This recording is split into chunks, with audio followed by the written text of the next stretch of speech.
नमस्ते प्रिय छात्रों, आप सभी का स्वागत है। आज की इस अवधि में हम द्वितीय पीयूसी 2021 और 2022 के शैक्षिक वर्ष के पाठ्यक्रम की चर्चा करेंगे। जो हिंदी विषय है द्वितीय पीयूसी, तो पाठ्यक्रम हम हिंदी में यहाँ पर प्रमुख 4 सोपान देखते हैं। प्रथम सोपान, द्वितीय सोपान, तृतीय सोपान और चतुर्थ सोपान। तो प्रथम सोपान में गद्य भाग आता है, द्वितीय सोपान में पद्य भाग जिसमें मध्यकालीन कविता और आधुनिक कविता आती है, और तीसरे सोपान में एकांकियाँ आती है, 2 एकांकियाँ हैं। उसके बाद चतुर्थ सोपान में व्याकरण भाग तथा रचना आते हैं। तो चलिए सबसे पहले हम प्रथम सोपान गद्य भाग की चर्चा करेंगे। तो प्रथम सोपान में गद्य भाग कुल मिलाकर आपके लिए गद्य 8 हैं। पहला सुजान भगत प्रेमचंद जी द्वारा लिखित कर्तव्य और सत्यता, डॉक्टर श्याम सुंदर दास जी लिखे हैं। गंगा मैया से साक्षात्कार, डॉक्टर बरसानेलाल चतुर्वेदी जी। एक कहानी यह भी, मन्नू भंडारी लिखे हैं। भारत रत्न विश्वेश्वरैया, डॉक्टर बाल शौरी रेड्डी। चीप की दावत, डॉक्टर भीष्म साहनी द्वारा लिखित। बोलाराम का जीव, हरिशंकर परसाई जी लिखे हैं। और यात्रा जापान की, ममता कालिया जी द्वारा लिखित एक यात्रा वृत्तांत है। तो इस प्रकार गद्य भाग में आपके लिए कुल 8 गद्य आते हैं। तो एक एक गद्य की हम थोड़ी सी जानकारी ले लेंगे। तो पहला गद्य है जो कहानी है सुजान भगत। तो सुजान भगत यह प्रेमचंद जी द्वारा लिखित बहुत ही सुंदर कहानी है। इस कहानी में भारत के ग्रामीण परिवेश तथा परिश्रम की महत्ता पर बल दिया गया है। तो ग्रामीण परिवेश यानी ग्रामीण वातावरण कैसा है और ग्रामीण वातावरण में किस प्रकार से परिश्रम करते हैं और परिश्रम करने पर ही उनको कैसे महत्व मिलता है, उसकी जानकारी यहाँ पर सुजान भगत कहानी में दिया गया है। जैसे ग्राम्य जीवन का परिचय, दान गुण की महत्ता, सफलता का मार्ग और परिश्रम का महत्व इस कहानी में हमें देखने को मिलता है। उसके बाद दूसरा अध्याय है कर्तव्य और सत्यता। तो कर्तव्य और सत्यता इस पाठ के लेखक है डॉक्टर श्याम सुंदर दास। तो कर्तव्य और सत्यता इस पाठ में श्याम सुंदर दास जी नीति शिक्षा का महत्व के बारे में जानकारी दिए हैं। जैसे सामान्य कर्तव्यों की जानकारी, सत्य और कर्तव्य का अटूट संबंध के बारे में जानकारी इस पाठ में दिया गया है। क्योंकि सत्य कर्तव्य, जहाँ पर कर्तव्य होता है वहाँ पर सत्य होता है, जहाँ पर सत्य होता है वहाँ पर कर्तव्य रहता है। इसके बारे में और नीति शिक्षा के महत्व के बारे में इस पाठ में दिया गया है। उसके बाद तीसरा अध्याय है गंगा मैया से साक्षात्कार। तो गंगा मैया से साक्षात्कार यह एक साक्षात्कार है, यानी इंटरव्यू लिया गया है गंगा मैया और लेखक के बीच में। जो लेखक होते हैं डॉक्टर बरसानेलाल चतुर्वेदी जी गंगा मैया से साक्षात्कार लेते हैं, यानी यहाँ पर लेखक की कल्पना है, तो वे गंगा मैया के साथ साक्षात्कार लेते हैं। तो इस पाठ में मानव चरित्र के अधःपतन की जानकारी दिया गया है। तो गंगा मैया से साक्षात्कार यानी यहाँ पर प्रदूषण होता जाता है, तो उस प्रदूषण के कारण मानव का चरित्र किस प्रकार से अधःपतन होता जा रहा है उसकी जानकारी इस पाठ में दी गई है। जैसे गंगा नदी का प्रदूषण और प्रकृति कैसे सर्वशक्तिमान कहलाती है उसका चित्रण दिया गया है। तो इस पाठ में गंगा मैया कैसे प्रदूषित होती जा रही है, उस प्रदूषण के कारण पूरे संसार में कैसे प्रदूषण हो रहा है, कैसी समस्याएं आ रही है, उनकी जानकारी इस पाठ में दिया गया है।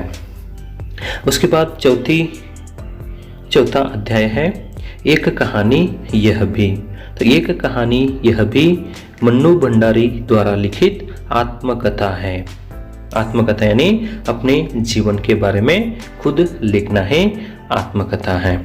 तो इस आत्मकथा में मन्नू भंडारी जी अपने जीवन की ऐसी परिस्थितियों को बताए हैं कि उनकी आत्मकथा के माध्यम से उनका परिचय देते हैं और उनके जीवन में माता पिता और गुरु की भूमिका तथा शिक्षा का महत्व और मुक्त विचार। तो इस आत्मकथा के माध्यम से मन्नू भंडारी जी के जीवन में किस प्रकार बदलाव हुआ, किन किन लोगों का प्रभाव उन पर हुआ है, जैसे माता पिता का हो, गुरु का हो, अपने मित्रों का हो, साहित्य का हो, किस प्रकार से उनके जीवन पर असर डाला है और शिक्षा का महत्व कैसा होना चाहिए और मुक्त विचारों का जिक्र इस आत्मकथा में दिया गया है।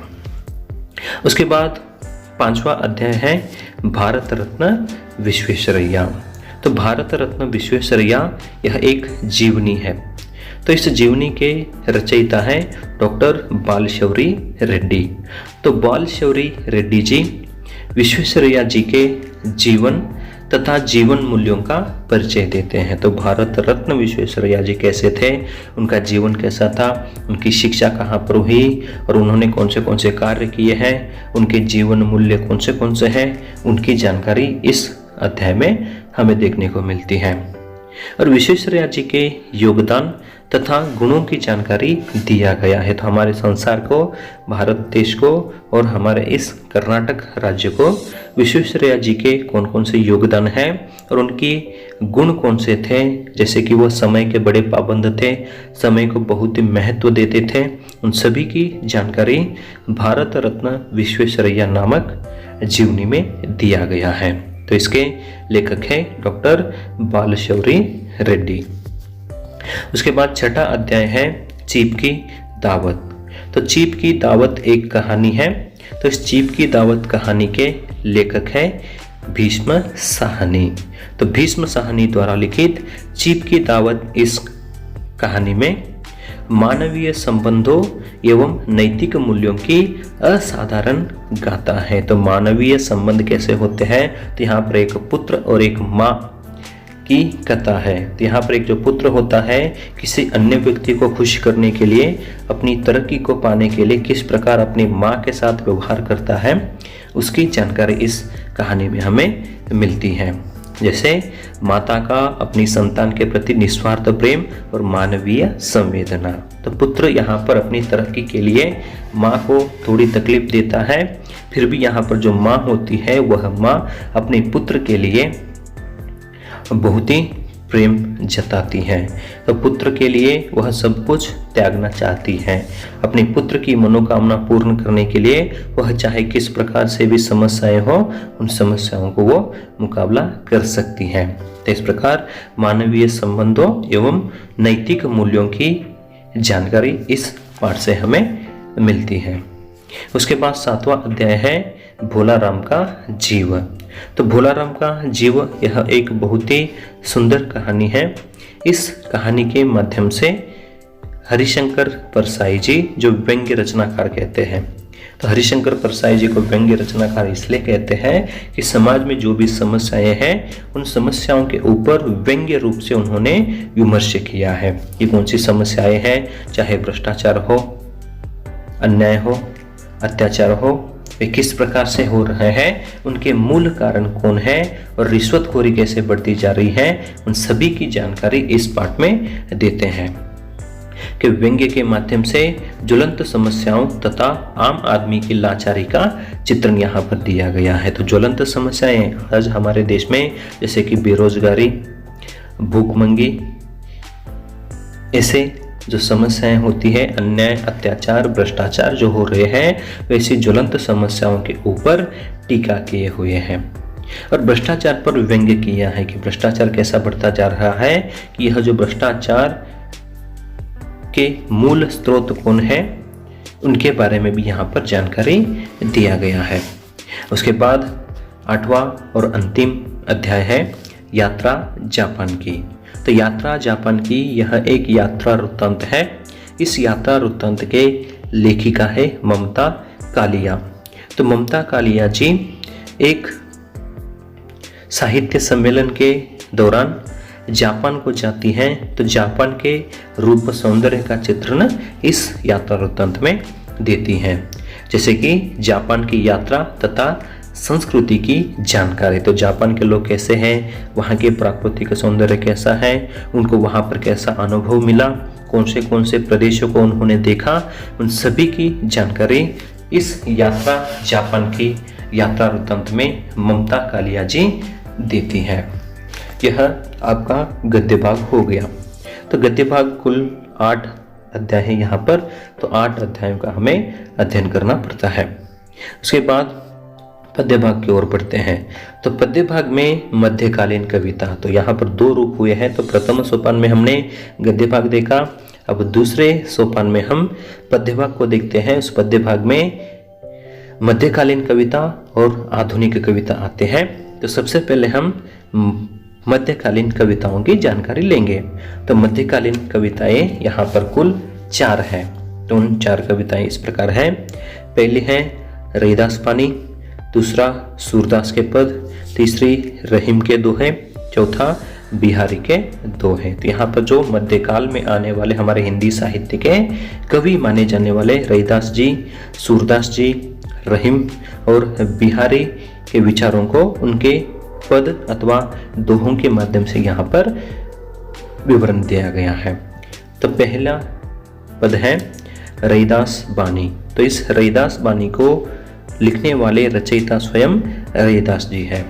तो यहाँ पर पद है, अच्छे विचार है।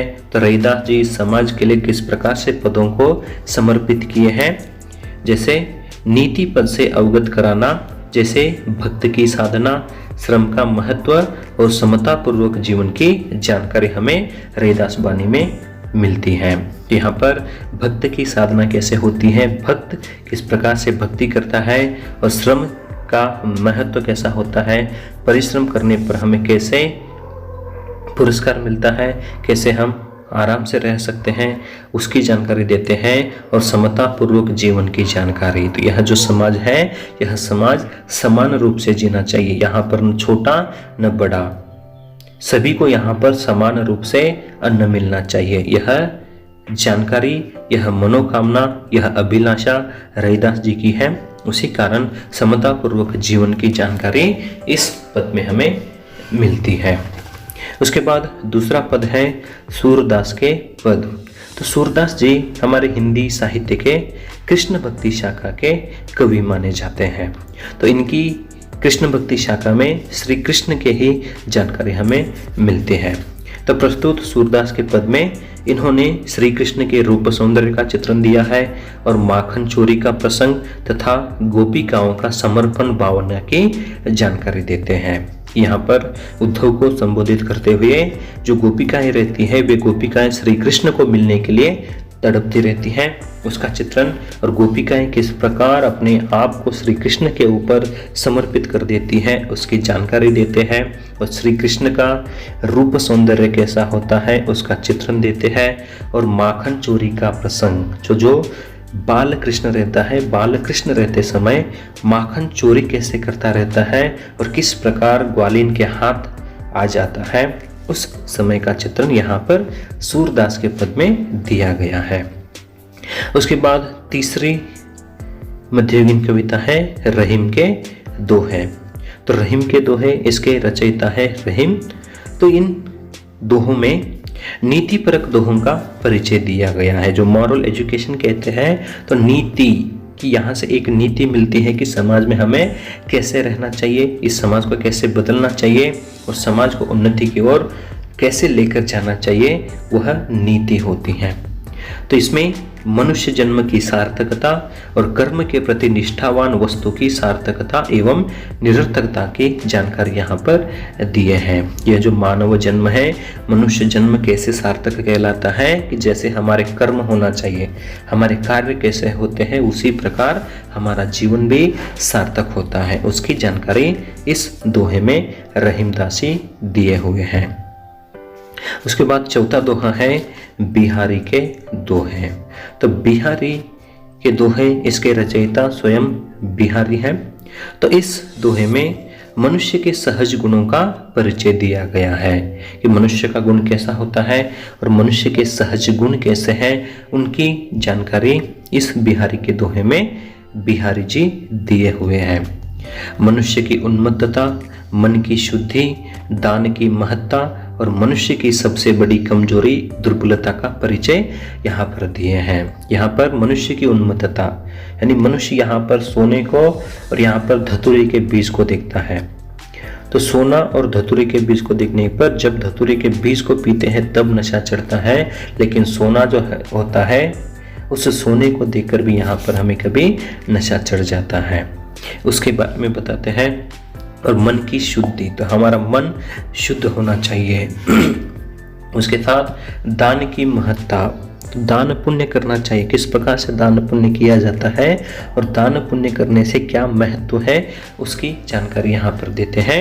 और जो इंसान है उस इंसान की सबसे बड़ी कमजोरी जो दुर्बलता है उसका चित्रण इस दोहे में बिहारी जी देते हैं। तो इसके बाद दूसरे सोपान में ही आने वाली आधुनिक कविताएं, तो आधुनिक कविताएं यहाँ पर 6 हैं, तो उनकी जानकारी हम ले लेंगे।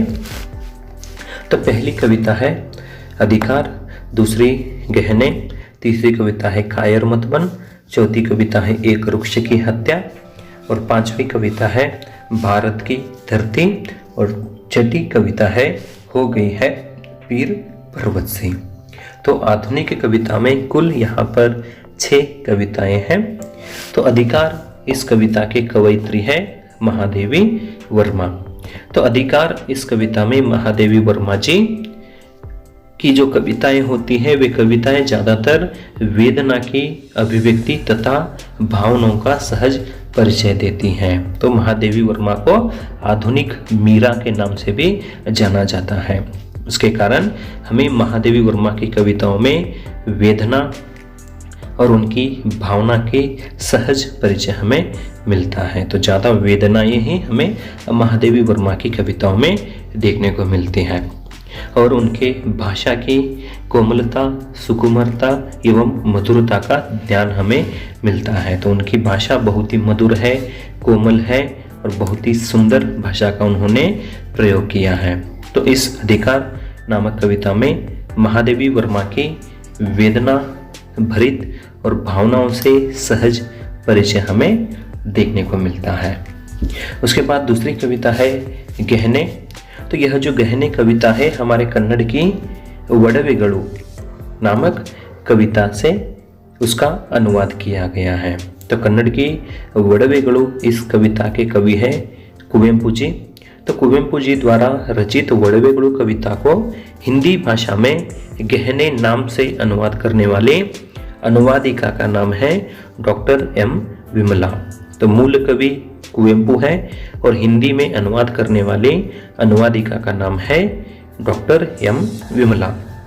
तो इस गहने नामक कविता में माँ और बेटी के संबंधों के सम्मुख गहने का गौण, क्योंकि माँ और बेटी ही एक दूसरे के लिए गहने बन जाती हैं। क्योंकि इस गहने कविता में माँ यहाँ पर अपनी बेटी से गहने पहनने के लिए कहती है, लेकिन वह जो बेटी होती है उन गहनों को, रंगीन कपड़ों को बहुत ही बड़ा बंधन मानती है, क्योंकि वह बेटी अपनी बचपन को और अपने माँ के मातृत्व को ही वह गहने मान लेती है। तो माँ के लिए बेटी गहना बन जाती है और बेटे के लिए माँ यहाँ पर गहना बन जाती है।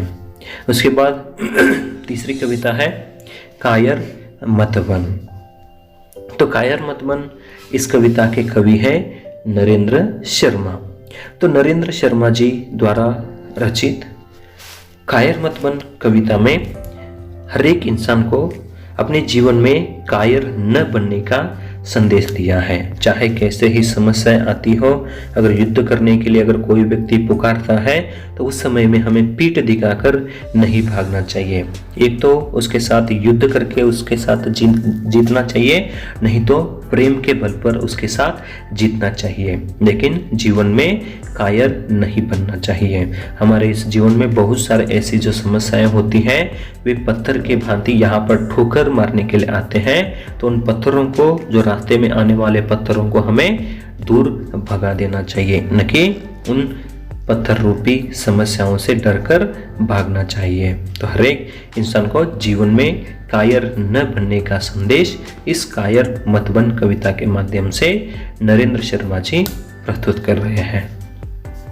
उसके बाद चौथी कविता है एक वृक्ष की हत्या। तो एक वृक्ष की हत्या इस कविता के कवि हैं कुंवर नारायण। तो कुंवर नारायण जी इस एक वृक्ष की हत्या कविता में वृक्षों के प्रति संवेदनशीलता और प्रकृति प्रेम जैसे नदी, हवा और जंगल के साथ साथ मनुष्य को बचाने की आवश्यकता के बारे में जानकारी देते हैं। जो कुंवर नारायण जी रहते हैं वह अपने घर के सामने ही एक पेड़ को लगाए हुए रहते हैं। वह पेड़ बड़ा हो जाता है और जैसे जैसे हर दिन बाहर जाते थे तब उस वृक्ष को देखते हुए जाते रहते हैं, लेकिन एक दिन अचानक वह वृक्ष गायब हो जाता है।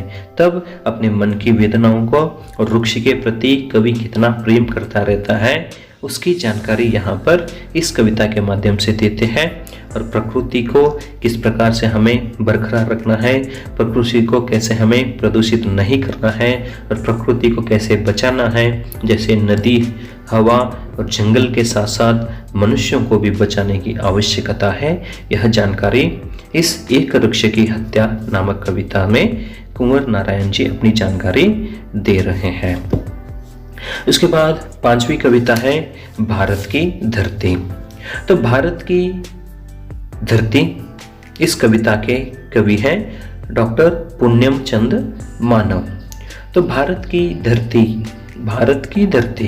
तो इस भारत की धरती की महत्ता क्या होती है एवं हमारे भारत देश में अनेक प्रकार के प्रांत हैं, अनेक प्रकार के राज्य हैं। तो अनेक प्रकार के यानी जो राज्य है उन सभी राज्यों के सांस्कृतिक वैभव के बारे में जानकारी दिए हैं। वहाँ के रहन सहन कैसे हैं, वहाँ का पहनाव कैसा है, वहाँ की बोली कैसी है, वहाँ के सांस्कृतिक कार्यक्रम कैसे हैं, सांस्कृतिक वैभव कैसा है, उन सभी की जानकारी इस भारत की धरती नामक कविता में डॉक्टर पुण्यम चंद मानव जी देते हैं। और भारत के सभी प्रांतों की विस्तृत जानकारी इस कविता के माध्यम से देते हैं। तो हमारे भारत देश के प्राकृतिक सौंदर्य कैसा है और विविध प्रांत में रहने वाले लोगों की सांस्कृतिक वैभव क्या है, उनकी जानकारी देने का प्रयास इस भारत की धरती कविता में डॉक्टर पुण्यम चंद मानव जी करते हैं। उसके बाद आधुनिक कविता की अंतिम कविता है हो गई है पीर पर्वत से। यानी आज के समाज में लोगों की पीड़ा, लोगों की वेदना पर्वत के समान बन गई है। तो हो गई है पीर पर्वत से इस कविता के कवि हैं दुष्यंत कुमार। तो यह हो गई है पीर पर्वत से, यह एक गजल है। तो गजल के माध्यम से देशवासियों को जागरण करने के लिए कवि इस कविता का चयन किए हैं।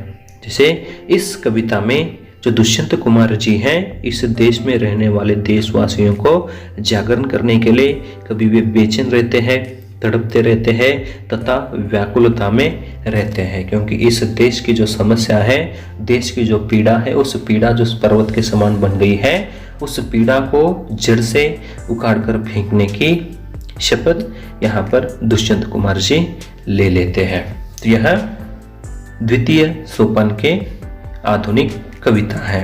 तो प्रथम सोपान में हमने गद्य भाग देखे हैं, उसमें 8 अध्याय है। द्वितीय सोपान में पद्य भाग है जिसमें पहला मध्यकालीन कविता, दूसरा आधुनिक कविता।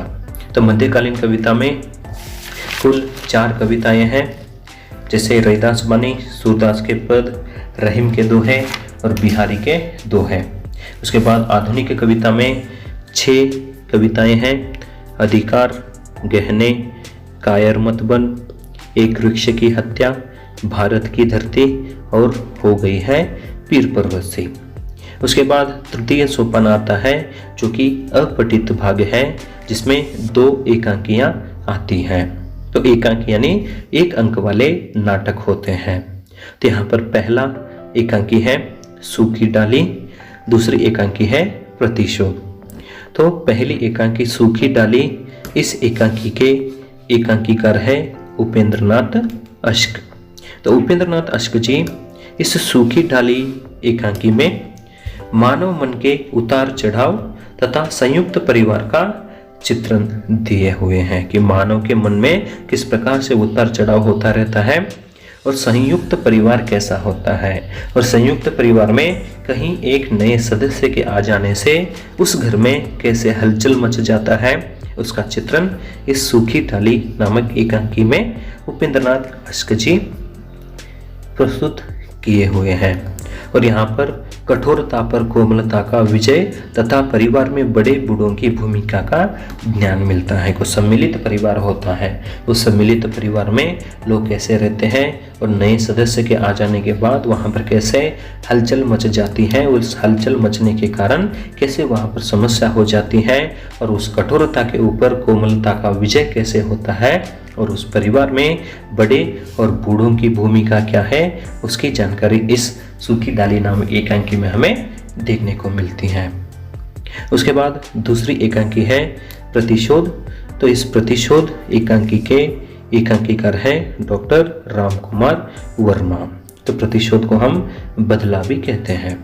तो इस प्रतिशोध एकांकी में एक जो पुत्र होता है वह पुत्र अपने पिता के प्रति पिता के साथ बदला लेना चाहता है, क्योंकि वह जो पिता होता है अपने बेटे को उन्नति की ओर ले जाने के लिए, अपने बेटे की भलाई के लिए क्या कर देते हैं, एक भरी सभा में ही अपने पुत्र की निंदा कर देते हैं। तो पुत्र की निंदा करने के बाद वह पुत्र क्या करता है, घर छोड़कर ही चला जाता है और मन ही मन में अपने पिता के प्रति प्रतिशोध लेना चाहता है, यानी पिता की हत्या कर कर अपना बदला लेना चाहता है। लेकिन अंत में फिर वह जो पुत्र होता है प्रायश्चित कर लेता है, क्योंकि मेरे पिता मेरी उन्नति के लिए ही यह सब किए हुए थे, लेकिन वह मुझे मालूम नहीं हुआ, इसलिए अपने पिता के सामने ही वे समर्पित हो जाते हैं। उसकी जानकारी इस प्रतिशोध एकांकी में दिया गया है।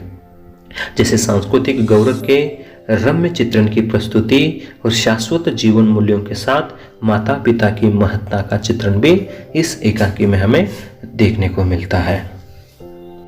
उसके बाद चतुर्थ सोपान है व्याकरण, उसकी जानकारी हम लेंगे। तो व्याकरण के लिए कुल मिलाकर आपके लिए 40 अंक होते हैं। तो अभी तक जो हमने 3 सोपानों का अध्ययन किए हैं, जिसमें गद्य भाग, पद्य भाग और अपठित भाग, उसके लिए कुल मिलाकर 60 अंक होते हैं और व्याकरण के लिए 40 अंक होते हैं। तो व्याकरण में क्या आते हैं देखेंगे। तो पहला वाक्य शुद्धि, तो यहाँ पर वाक्य शुद्ध करना है। उसके बाद रिक्त स्थान की पूर्ति कीजिए। तो रिक्त स्थान की पूर्ति यानी वहाँ पर फिल इन द ब्लैंक्स होते हैं, तो उत्तर वहीं पर दिए रहते हैं, उनको ही वहाँ पर सही तरह से जोड़कर लिखना होता है। उसके बाद तीसरा जो है काल परिवर्तन। तो काल यानी टेंस, तो हमारे हिंदी में कुल मिलाकर 3 काल है, भूतकाल, वर्तमान काल और भविष्यत काल। तो उसकी जानकारी हम आगे जाते जाते ले लेंगे। उसके बाद चौथा जो है मुहावरे। तो मुहावरों के बारे में आपको जानकारी है, तो इसका भी हम एक एक करके अध्ययन करेंगे। यहाँ पर 4 मुहावरे दिए रहते हैं, उन 4 मुहावरों को अर्थ के साथ जोड़कर लिखना होता है। तो सही मुहावरे का सही अर्थ के साथ जोड़कर हमें लिखना होता है। उसके बाद 5वां है लिंग, जिसे जेंडर कहते हैं। तो हिंदी में कुल 2 है, पुल्लिंग और स्त्रीलिंग। वहाँ पर अन्य लिंग रूप लिखने के लिए आपको कहते हैं, तो वहाँ पर शब्द दिए रहते हैं। उस समय में आपको उस शब्द कौन सा लिंग है उसके बारे में जानकारी लेना चाहिए। पुल्लिंग रहा तो स्त्रीलिंग शब्द लिखना है, और स्त्रीलिंग शब्द रहा तो पुल्लिंग शब्द लिखना है। उसके बाद है छठा अनेक शब्दों के लिए एक शब्द, यानी यहाँ पर एक वाक्य में दे रहते हैं, उस वाक्य को एक शब्द में लिखना होता है। उसके बाद 7वां जो है उपसर्ग। तो उपसर्ग को अंग्रेजी में प्रीफिक्स कहते हैं, यानी शब्द से पहले जुड़कर उस शब्द के अर्थ को बदल देने वालों को ही उपसर्ग कहते हैं। उसके बाद 8वां है प्रत्यय। तो प्रत्यय के लिए सफिक्स कहते हैं, यानी शब्द के बाद जुड़ने वाले को प्रत्यय कहते हैं। उसके बाद निबंध लेखन है।